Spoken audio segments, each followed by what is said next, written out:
inside of a city or a nation, there's always justice being organized to keep the society in order.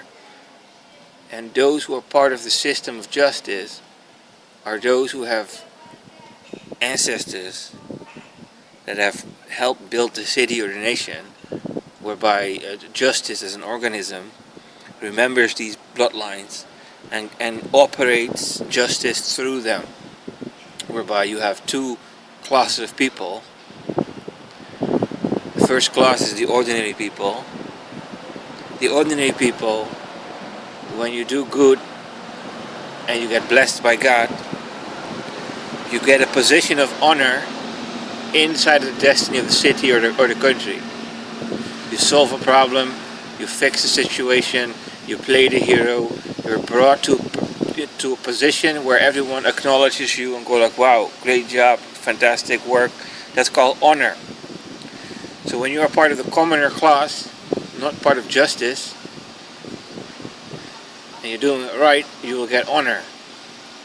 However, when your ancestors built the city or the country, and you have descendancy rights in a political sense over the city or the country, the organism called Lady Justice that operates through, the political houses, even the gardeners, the people that pick up the garbage.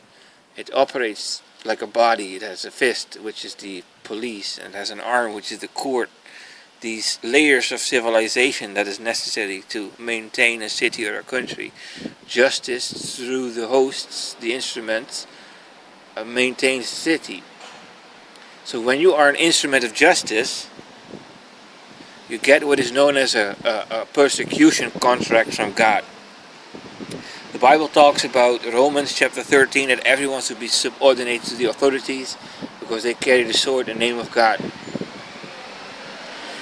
So, if an authority under this construct gets blessed by God, he doesn't get the honor to solve a problem in the city or defeat an enemy or save the day or whatever, like in an honorable position like an ordinary man. No, he gets hunter contracts. Then you get a king invading another kingdom. You get an emperor invading another empire. It is the expansion of the territory. It is the expansion of the dominion. Territorial expansion drift. Or, that type of thing. An authority, if you're an instrument of justice like I,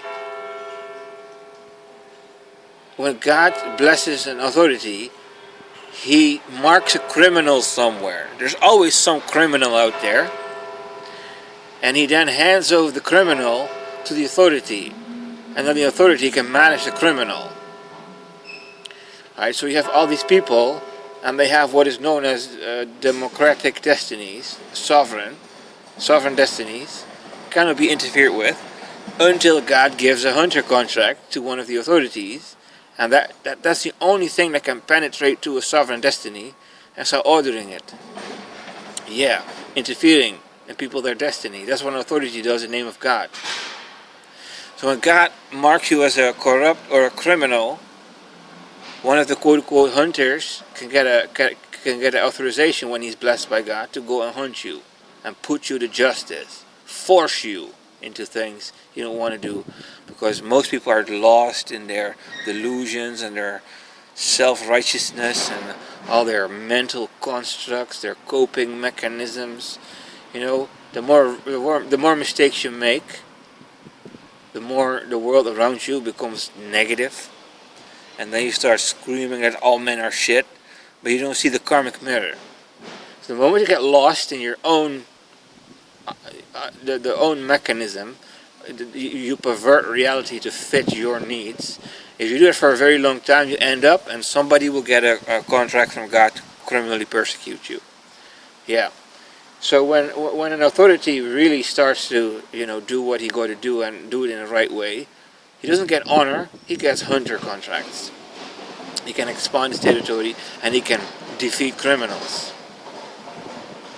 That's a little bit how instruments of justice work. So you cannot become an instrument of justice That is a closed society thing. I know that sounds scary, but there's only one way you can become an instrument of, no, actually two ways. You become an instrument of justice when you improve or maintain the civilization long enough. You have to understand this thing. There is an organism called justice operating through an army. When this army is going to lose the battle and you make that army win the battle, you will get knighted into the army. You will become an instrument of justice.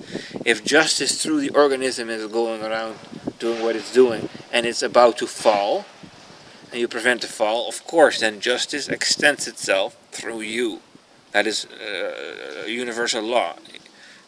You reap what you sow. That is just how that works. That's the first way. The second way is when the authority starts hammering you outside of the context of justice long enough, and then you get a particle of justice, whereby justice has to enter you because you're a victim of justice. That's how justice works. It's always justice.